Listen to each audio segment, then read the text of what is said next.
আমার মা বলতেছে যে আমাকে নিয়ে যাবে বাসায়, এটা সেফ না। কিন্তু আমার মা আসছে আজকে আমাকে নিয়ে যেতে, আমি আমার মায়ের সাথে প্রোটেস্ট করবো। আমি বলে দিলাম একটা কথা। আর যত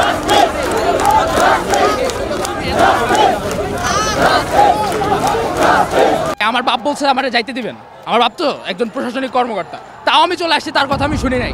আমার জাস্টিস দরকার। এদিকে লালাই দিতে ছাত্রলীগ, ও আরো সুন্দর। আমার ভাইরা যে মরছে না, আমি সেটা জাস্টিস পাওয়ার জন্য আসছি, সেটা জাস্টিস পাওয়ার জন্য আমি আসছি।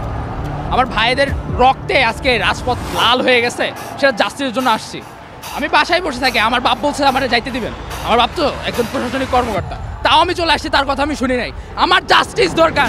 আমরা তো পিসফুলি আন্দোলন করতেছিলাম, কি জন্য আমাদের উপরে গুলি চালানো হবে, কি জন্য আমাদের উপরে লাঠিচার্জ করা হবে। এদিকে লালাই দিতে ছাত্রলীগ, ও আরো সুন্দর।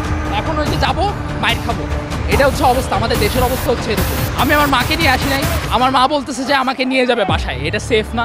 কিন্তু আমার কথা হচ্ছে আমার ভাইরা কেন মরবে? আমার এখানে অনেক ভাইরা শহীদ হয়েছে, অনেক ভাইরা বোনেরা শহীদ হয়েছে, কেন মরবে? আমাদের জাস্টিস লাগবে, আমাদের জাস্টিস লাগবেই লাগবে লাগবেই। আমার মা আসছে আজকে আমাকে নিয়ে যেতে, আমি আমার মায়ের সাথে প্রোটেস্ট করবো। আমি বলে দিলাম একটা কথা। আর যত দিন পর্যন্ত আমরা এটা জাস্টিস না পাবো, ততদিন পর্যন্ত আমরা রাস্তার মধ্যে শুয়ে রাস্তা ব্লকেট করে মিছিল করতে থাকবো। এরকম বলে দেন সবাইকে।